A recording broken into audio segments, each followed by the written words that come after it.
ჩვენ უამრავ ადამიანს ხვდებით ცხოვრებაში, რომლების აზრებიც არის მიუღებელი ჩვენთვის, მიუღებელი ჭეშმარიტებისათვის, მაგრამ ეს აზრები არსებობს, შეხედულებები არსებობს, მათ აქვთ უფლება იქონიონ თავისი აზრი და ჩვენი მოვალეობა მართოთ ეს სწორად ეს ურთიერთობა, როცა საუბარი იწყება აი ასეთ ადამიანებთან.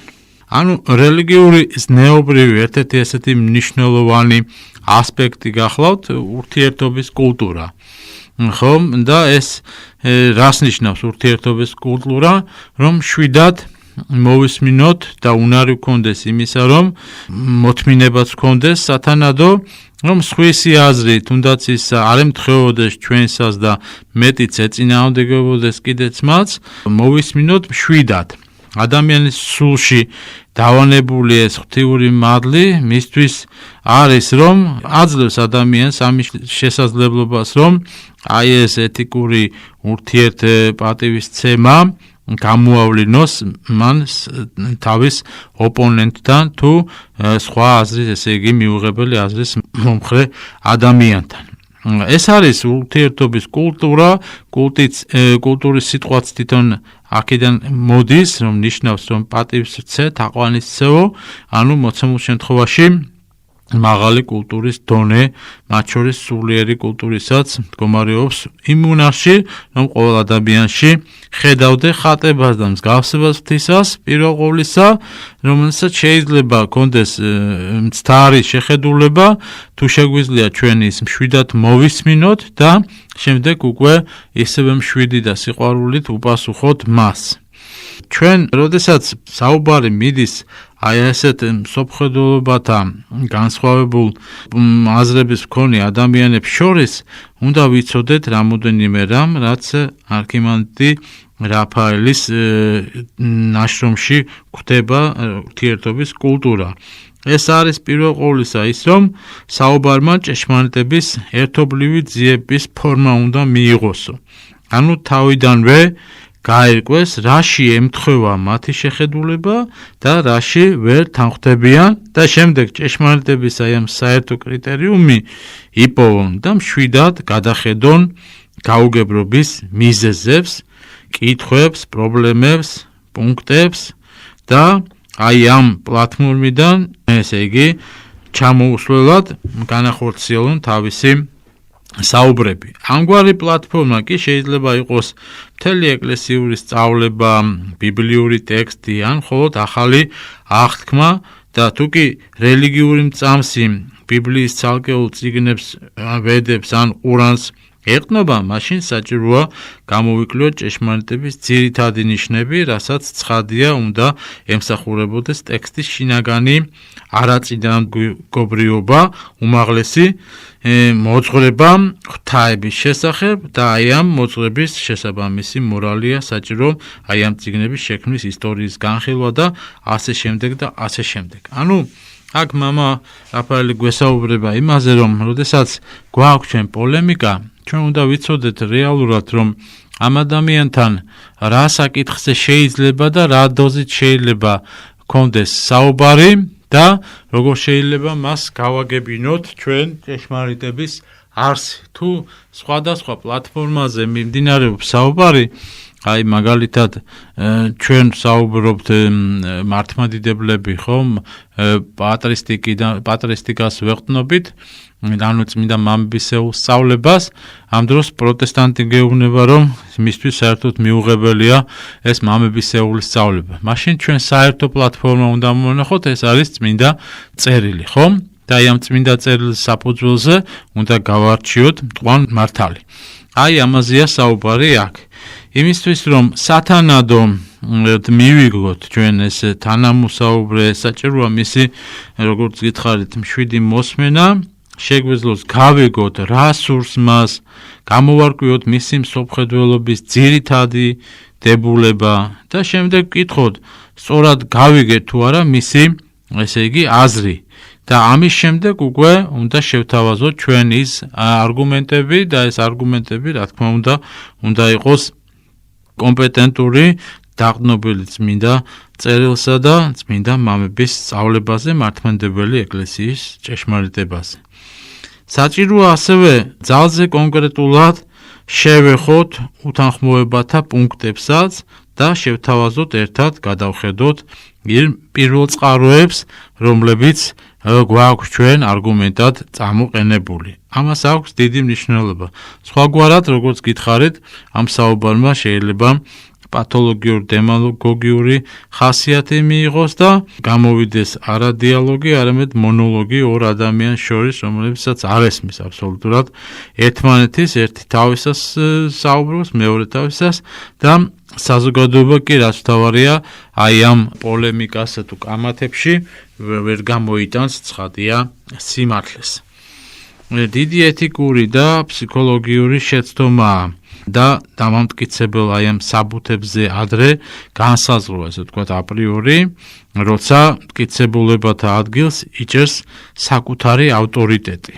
ეს არის უდიდესი მცდარი შეხედულება, რაც სულაც არ სიამოვნებს, რა თქმა უნდა, სხვას, ამიტომ თანამოსაუბრემ თვითონ უნდა გააკეთოს დასკვნა, ხოლო თუ მას ეს უცნელდება, დაჟინება საჭირო არ არის. ადამიანის შემდგომში თვითონვე დაუბრუნდება იგივე პრობლემებს, ხოლო როცა ყველაზე შეურყეველი ფაქტების ზემოქმედებით ოპონენტი იძულებულია დაგვეთანხმოს, ისე როგორც ტურნირის დროს, ესე იგი უნაგირიდან გადმოვარდნილიო, მაშინ ამგვარი თანხმობა ჩვეულებრივი არამყარია და იგი დამარცხებისათვის, ესე იგი რევანშის აღებას მოისურვებსო. შეეცდება იპოვოს ახალი საბუთები და ფაქტები ჩვენი მოსაზრების გასაბათებლად. ანუ აქ საუბარია იმაზე, რომ ადამიანმა აუცილებლად, როდესაც ჩვენ მას რაღაც საკითხზე ვეკამათებით თუ ვეპოლემიკებით, აქ საკუთარი ავტორიტეტის წარმოჩენა არის მეტად ცუდი რამ, ეს არ ეთვლება ადამიანს რაიმე ეთიკურ ნორმაში და არც სერიოზულ არგუმენტად წარმოჩინდება ის. და თანამოსაუბრის ეს კრიტიკული შენიშვნები შვიდად უნდა იყოს მიღებული, თუ ისინი სამართლიანია, მაშინვე დავეთანხმოთ უნდა მას. ამ დროს ხდება ადამიანის რაღაცნაირი სიმპათიით განწყობა, თუნდაც ის ოპონენტი და მიუღებელი აზროვნების იყოს, როცა ესეთი სწორი დამოკიდებულება გვიჩნდება მასთან. საუბარი კიდე უაზრო ხდება მაშინ, თუ კი დაუშვებთ, რომ იგი ჩხუბში და თავისებურ სიტყვიერ ორთაბრძოლაში გადაიზრდება, სადაც ერთმანეთს უსარგებლო, ესე იგი დარტყმებს მიაყენებენ. ცხადია, როგორც გითხარით, ამ დროს ეს უკვე აღარ არის დიალოგი და ეს არის უკვე მარაზმი, რომელიც ძალიან ცუდი მოსასმენია და რა თქმა უნდა, ესეთი საუბრის ტონი უნდა შეიცვალოს.